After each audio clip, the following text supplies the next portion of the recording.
Lo tau nggak kenapa pejabat-pejabat kita nggak kompeten? Karena warga-warga kita tolol. Ini alasan kenapa zaman Jokowi jadi sejarah terburuk pemberantasan. Jalan masih begini? Berapa kilo jalan yang masih rusak? 2 kilo? Mau turun ke tanggul kawan.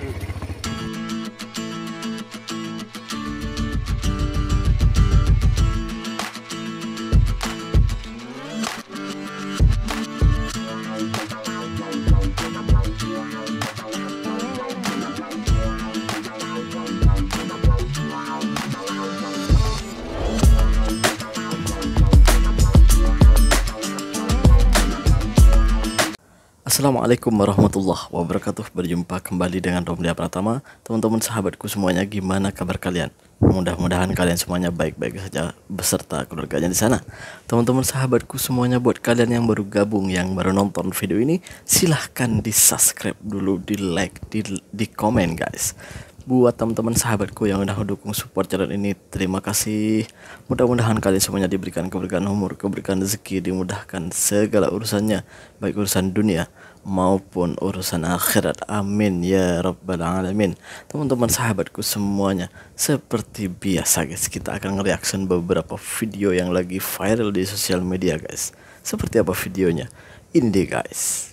Lo tau nggak kenapa Ini dia, pejabat-pejabat kita nggak kompeten? Karena warga-warga kita tolol sama korupsi merajalela. Simpelnya gini, Indonesia tuh 30%-an orang mewajarkan suap menyuap. Suap menyuap itu 51% dari total kasus korupsi 2023. Ini bahasa resminya namanya money politics, dan turunan dari money politics adalah serangan fajar. Bentar lagi pilkada, dan gua rasa kalian bakal lihat hal yang sejenis. Jadi menjelang pemilihan, rumah-rumah warga itu dikotokin satu-satu, ditawarin 10.000 sampai 100.000 tergantung ya. Dikasih amplop dan syaratnya tidak tertulis, lu pilih paslon ini ya. Dan warga-warga yang nggak pinter dan butuh duit, mereka bakal dengan senang hati udah coblos aja. Padahal itu dampaknya yang bikin mereka sendiri yang komplain kenapa pejabat-pejabat kita nggak becus. Serangan fajar itu kayak NPWP, nomor piro, wani piro. Jadi pemimpin yang terpilih itu jadinya bukan yang paling bagus, bukan yang paling populer, bahkan yang paling kaya. Apapun situasinya kita tuh pasti rugi. Kita terima suap, kemungkinan besar pejabat yang terpilih itu bakal makin lama makin korup. Jadi kan untuk terpilih butuh modal. Pasti mereka mikir gimana cara banyak modal, ya korupsi lagi lah. Gimana kalau mindsetnya yaudah kita terima aja tapi nggak usah kita coblos, sama aja kalian juga rugi. Dosanya karena nggak etis. Yang kedua, kita ngedukung mereka korupsi. Inilah kalau mindsetnya semua bisa diselesain pakai uang. Jadi menurut gue kalian harus makin pinter. Jangan sampai pilkada ini kalian kena serangan fajar. Ntar lagi tanggal 27. Jadi kalian harus hajar serangan fajar. Komen dong kalau kalian pernah diketok terus dilawarin duit. Nggak usah sebut paslon siapa, tapi buat paslon itu.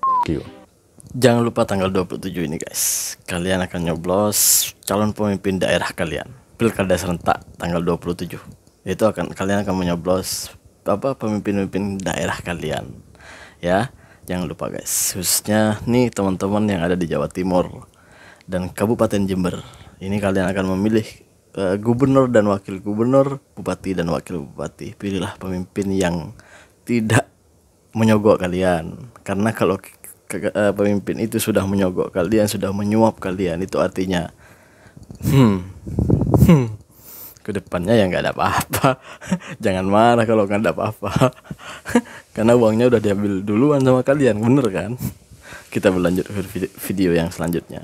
Ini deh guys. Ini alasan kenapa zaman Jokowi jadi sejarah terburuk pemberantasan korupsi. Guys, kalian pastinya udah paham lah ya gimana rekam jejak Jokowi untuk berantas korupsi di Indonesia. Undang-undang KPK aja dilemahin guys. Jadi gak heran lagi beberapa pihak sampai bilang pemerintahan Jokowi itu sejarah paling buruk pemberantasan korupsi di Indonesia. Hal ini dijelasin sama Sudirman Said guys. Dan dia bilang dari 2013 catatan ICW bilang korupsi ini makin naik guys. Dan ada di semua sektor. Wah, bisa gini ya guys. Revisi undang-undang KPK juga makin bikin sejarah pemberantasan korupsi zaman Jokowi makin suram guys. Kalau menurut kalian pemberantasan korupsi di zaman Jokowi bagus apa enggak sih? Kalau menurut gue sih ya nggak bagus. Memang kenyataannya memang seperti itu. Daripada pemimpin-pemimpin yang terdahulu. Gue berharap dengan Pak Prabowo ini, pemimpin yang baru ini tidak sama lah tidak mengikuti seperti Pak Jokowi lah gitu ya. Mudah-mudahan Pak Prabowo ini lebih setegas dengan ucapannya ketika berkampanye. Jangan hanya kampanye doang Pak yang tegas, waktu di pemerintahan juga tegas dong ya. Mudah-mudahan Pak Prabowo ini bisa setegas itu untuk para koruptor. Kita berlanjut ke video yang selanjutnya. Ini deh guys. Jalan masih begini? Berapa kilo jalan yang masih rusak? 2 kilo? Belum pernah diaspal? Belum? Udah 80 tahun Indonesia mau merdeka, masih begini di Kabupaten Serang.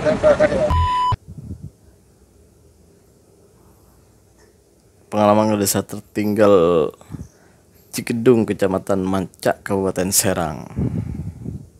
Bukan hanya di situ, Pak. Coba main-main ke tempat lain gitu ya. Banyak, Pak, yang kayak gitu. Jalan masih begini? Berapa kilo jalan yang masih rusak? Ya, berapa kilo? 2 kilo? Belum pernah diaspal? Belum? Belum. Apa hambatan di sana ini? Hambatannya Nggak, kata pemerintah apa? Bapak provinsi, kabupaten, atau pusat apa? pemerintah itu jalan itu punya perhutani. Hah? Ya, perhutani Kalimantan itu. Padahal sebelahnya udah punya kita. Oh, punya perhutani. Ya. Nanti udah dikeluarkan 6 meter dan Dari bahu jalan? Ya, 6 meter dan 1.800 buat jalan udah dibebaskan. Udah? Udah. Tahun berapa itu? Tahun 2011. Udah lama. Iya, pas 2011, 2012 masuk listrik. Nah. Enggak, kenapa sampai sekarang nggak dibangun, kenapa? Ini salah satunya jalan kabupaten apa jalan provinsi kabupaten? Saya mengklaim jalan kabupaten, katanya jalan desa. Jalan desa dibangun sama desa Nggak boleh. Iya. Makanya kita dapat bangunan itu cuma 200 meter. Itu tadi yang Bapak lewatin itu sudah 3 kali bangun. Yang cor tadi itu? Iya. Dari atas itu 2022. Dari dana apa? Dari dana kabupaten ke atas. Oh. Pendapatnya kita 200 meter. 2 meter lagi. Ya, 2 meter lagi. Ini coba, ini masih ada kebijakan ini. Oh, gimana? Terus beda kalau main status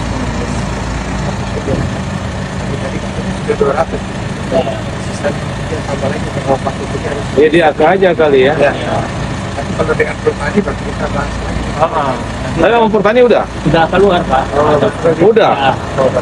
Udah catat nama Pak Irwan, saya sering WA nama dia nih. Masa?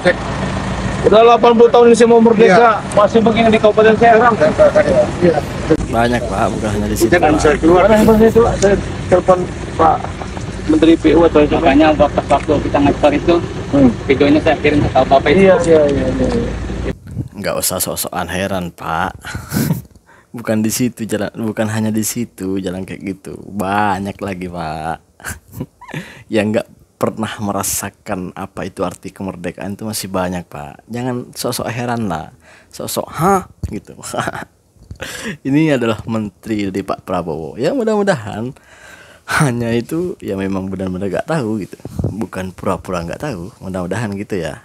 Kita lanjut ke video yang selanjutnya. Ini dia, guys. Mau turun ke Tanggul, kawan. Lewat jalan yang selalu mendapatkan perhatian dari pemerintah.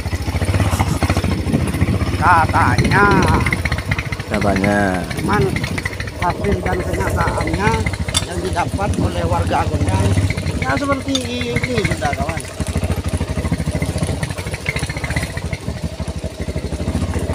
Ini jalan model baru.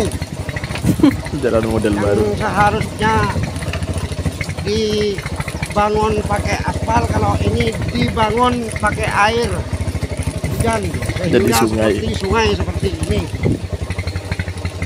Ini, Pak, salah satu contohnya, Pak, yang tadi, Pak. Jangan terkejut, Pak. Ini di Gondang, Pak, deket dari kampung saya, Pak, di Jember gitu. Jadi nggak usah heran, nggak usah kayak nggak pernah tahu. Jangan pura-pura gitu, Pak. Gue yakin Bapak ini tahu. Ada berapa yang nggak tahu kalau data dari bawah mungkin diubah sampai ke atas, ya gue nggak tahu. Mungkin menterinya benar-benar nggak tahu karena ada ubahan data dari bawah gitu, gue nggak tahu. Ya mudah-mudahan enggak lah gitu ya. Mudah-mudahan Bapak ini nggak pura-pura terkejut gitu. Jangan hanya terkejut, Pak, tapi dibangun, Pak, ya. Aduh, kok pura-pura terkejut si Bapak. Jadi tuh di dekat kampung saya, Pak, masih Jawa Timur, Pak. Ini masih Pulau Jawa juga, Pak. Kayak gini, Pak, jalannya, Pak. Berapa tadi? 80 tahun kata Bapak tadi merdeka kita. Kemana aja tuh dana-dana pemerintah itu, kemana aja gitu. Masa iya 80 tahun nggak cukup untuk membangun jalan ini gitu kan. Kan setiap tahun itu turun ke desa, turun ke kampung, ke kepala kampung itu setiap tahun tuh ada uangnya. Terus kemana? Ini perlu diselidiki nih. Ke kabupaten setiap tahun tuh ada dana pembangunan. Ke daerah-daerah itu ada setiap tahun tuh. Kok bisa? Kenapa? Ini perlu diselidiki, perlu diperbaiki dari sistem-sistem ini agar Indonesia bisa maju seperti Malaysia gitu. Di Malaysia guys, waduh jalannya mulus-mulus walaupun ke kampung-kampung gitu. Nggak ada tuh jalan kayak gini. Ya, mudah-mudahan kita hanya bisa berdoa lah. Mudah-mudahan di pemerintahan yang baru ini bisa lebih baik, bisa lebih maju. Assalamualaikum warahmatullahi wabarakatuh. Jangan lupa sholawat guys.